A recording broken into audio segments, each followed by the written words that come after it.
साथियों, प्यारे दिल्ली वासियों, आज हम आपके सामने चर्चा करेंगे। नई नई समस्याएं कोविड-19 से उत्पन्न हुई है और स्टेट गवर्नमेंट और केंद्र सरकार ने लगातार उनकी तरफ ध्यान दिया है और ऐसे लोगों की आवाज़ को, समस्याओं को सुन के उनका समाधान निकालने का प्रयास किया है। पिछले एक महीने से सोशल मीडिया में ऐसी कई पोस्ट आई हैं और कई जानकारियाँ मेरे पास ऐसी आई हैं कि दिल्ली के अंदर बहुत बड़े स्तर के ऊपर एक सेक्स वर्कर्स काम करते हैं और दिल्ली की महिला अध्यक्ष आदरणीय श्री स्वाति मालीवाल जी ने भी पीछे एक ड्राइव चलाया था इसको लेकर और कई जगह रेड्स भी मारी थी। और एक आंकड़ा कोई सही तो नहीं है, लेकिन पता चला है कि 10,000 से ज़्यादा सेक्स वर्कर दिल्ली के अंदर हैं और कई ऐसे एरिए हैं, ख़ासतौर से कमला मार्केट के पास एक रेड लाइट एरिया है। तो मैं ये बताना चाहता हूँ कि ये जो लोग आज इस लॉकडाउन की वजह से, जिनका आज किसी भी तरीके का जो एक मजबूर थे अपना तन बेचने को लेके और लोगों का मनोरंजन करने के लिए,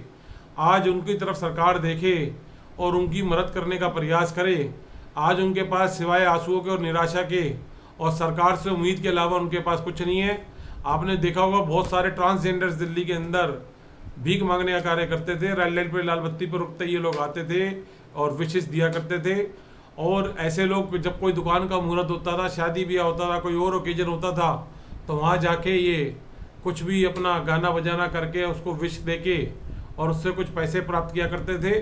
जिससे इनका आजीविका और रोजगार चलता था। अब 2 महीने से ज़्यादा हो गए हैं और अब ये लोग सब बदहाली से और भुखमरी से और आर्थिक तंगी से परेशान हो गए हैं। मैं ये चाहूँगा ज़रूर सरकार अपना मानसिक संतुलन या अपनी मानसिकता को बड़ा करते हुए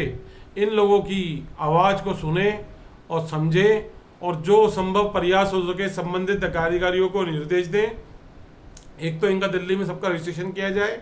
और इनको जरूरी संभव, मैं कहता हूँ, एक आर्थिक और सामाजिक मदद दी जाए और जीवन भर के लिए दी जाए, क्योंकि ये लोग ऐसे वर्ग से आते हैं जिनका हमेशा उपहास किया जाता है, या इनकी सरकार जब भी कोई बात आती है तो इनकी तरफ कहीं कोई एक, मैं कहता हूँ कि सरकार का कोई विशेष पैकेज इनकी तरफ नहीं है और ये बहुत बड़ी समस्या पूरे भारत के लिए भी है। और मैं शुरुआत इसकी दिल्ली से चाहूँगा कि दिल्ली के मुख्यमंत्री श्री अरविंद केजरीवाल जी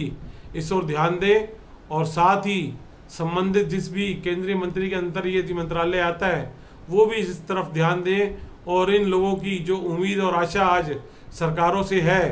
वो उसकी तरफ उनको देखते हुए इनको पूरा करने का प्रयास करें और इनको भी कोई विशेष आर्थिक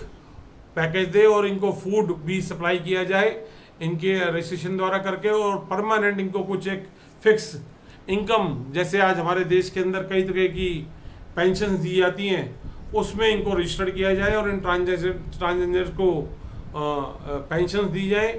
ताकि ये सुखी जीवन जी सकें। ये भी देश के नागरिक हैं, इनको भी जीने का अधिकार है, इनके भी कॉन्स्टिट्यूशन राइट्स हैं, फंडामेंटल राइट्स हैं। तो सभी सरकारें इनकी ओर ध्यान दें और इसी शब्दावली के साथ मैं आज इन ट्रांसजेंडर्स की और सेक्स वर्कर्स की आवाज़ को बुलंद करता हूं, सरकार से आग्रह करता हूं। और ये वीडियो किसी को अपमान करने के उद्देश्य से नहीं है, सिर्फ कुछ लोगों की जो समस्याएं हैं, उम्मीदें जो निराशा में बदल चुकी हैं, वो सरकार की ओर रखने का और प्रयास है। और इसी शब्दावली को मैं यहीं पर विराम देता हूँ। जय हिंद, जय भारत।